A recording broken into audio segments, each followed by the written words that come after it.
यहाँ मैं हिंदू धर्म की एक रोचक कहानी साझा कर रहा हूँ। ये कहानी सावित्री और सत्यवान की है, जो हिंदू धर्म ग्रंथ महाभारत में वर्णित है। ये कहानी न केवल रोचक है, बल्कि इसे धर्म, प्रेम और दृढ़ता का प्रतीक भी माना जाता है। सावित्री और सत्यवान की कहानी। प्राचीन काल में मध्य देश का राजा अश्वपति अपनी पत्नी मालवी के साथ रहते थे।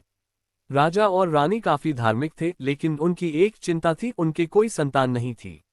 संतान प्राप्ति के लिए उन्होंने कई वर्षों तक सूर्यदेव और माता सावित्री की आराधना की।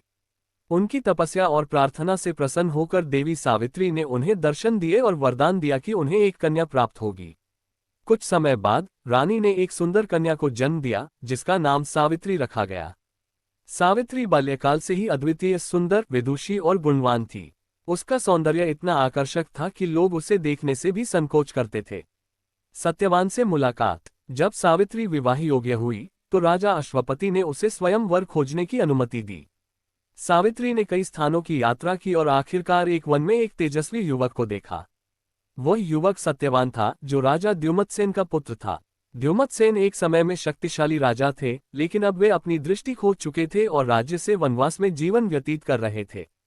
सावित्री ने सत्यवान को अपने जीवन साथी के रूप में चुन लिया।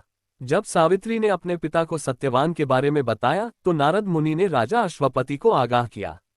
उन्होंने कहा, सत्यवान एक धर्मनिष्ठ और तेजस्वी युवक है, लेकिन उसकी आयु बहुत कम है। 1 वर्ष के भीतर उसकी मृत्यु हो जाएगी। सावित्री का अटल निर्णय। नारद मुनि की चेतावनी के बावजूद सावित्री ने सत्यवान से विवाह करने का निश्चय किया। उसने कहा, मैंने एक बार जिसे पति के रूप में स्वीकार कर लिया, वह सदा के लिए मेरा है। सत्यवान की आयु चाहे जितनी हो, मैं उनसे विवाह करूंगी। सावित्री के इस निश्चय को देखकर सभी ने उसकी दृढ़ता की सराहना की। सावित्री और सत्यवान का विवाह हुआ और सावित्री वन में अपने ससुराल में रहने लगी।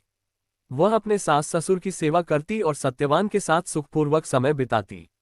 नियति का समय। सत्यवान की मृत्यु का दिन निकट आ गया। सावित्री ने व्रत धारण किया और 3 दिनों तक बिना अन्न जल ग्रहण किए देवी से प्रार्थना करती रही। चौथे दिन वह सत्यवान के साथ लकड़ी काटने के लिए जंगल गई। सत्यवान लकड़ी काट रहा था, तभी अचानक उसे तेज सिरदर्द हुआ और वह सावित्री की गोद में गिर गया। यमराज का आगमन। सत्यवान की मृत्यु होते ही यमराज उसकी आत्मा लेने के लिए वहां आए। सावित्री ने यमराज का अनुसरण करना शुरू किया। यमराज ने उसे समझाया, तुम अपने पति की आत्मा को छोड़ दो और वापस जाओ। ये प्रकृति का नियम है।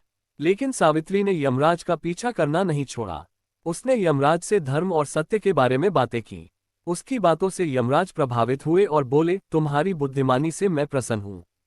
तुम मुझसे कोई वरदान मांग सकती हो, लेकिन सत्यवान की आत्मा वापस मांगने का अधिकार तुम्हें नहीं है। सावित्री की चतुराई। सावित्री ने पहला वरदान मांगा, मेरे सास ससुर को उनकी दृष्टि और उनका खोया हुआ राज्य वापस मिल जाए। यमराज ने यह वरदान दे दिया। इसके बाद सावित्री ने दूसरा वरदान मांगा, मेरे माता पिता को 100 पुत्र प्राप्त हो। यमराज ने यह भी स्वीकार किया। अंत में सावित्री ने तीसरा वरदान मांगा, मुझे और सत्यवान को 100 पुत्रों का आशीर्वाद मिले। यमराज ने यह वरदान भी दिया, लेकिन तुरंत महसूस किया कि सत्यवान के बिना यह वरदान पूरा नहीं हो सकता। उन्होंने सावित्री की भक्ति और चतुराई को देखते हुए सत्यवान की आत्मा वापस कर दी। सत्यवान का पुनर्जीवन। सावित्री के तप और प्रेम से सत्यवान पुनः जीवित हो गया। वे दोनों खुशी खुशी अपने घर लौटे। राजा द्युमत्सेन को उनकी दृष्टि और राज्य वापस मिल गया। सावित्री और सत्यवान ने लंबा और सुखमय जीवन व्यतीत किया।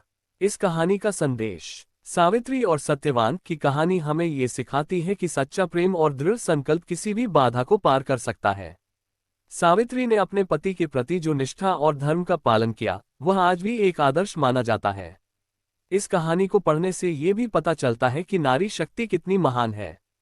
सावित्री का साहस, प्रेम और बुद्धिमानी हमें प्रेरित करता है कि जीवन में किसी भी कठिनाई का सामना धैर्य और निष्ठा से करना चाहिए।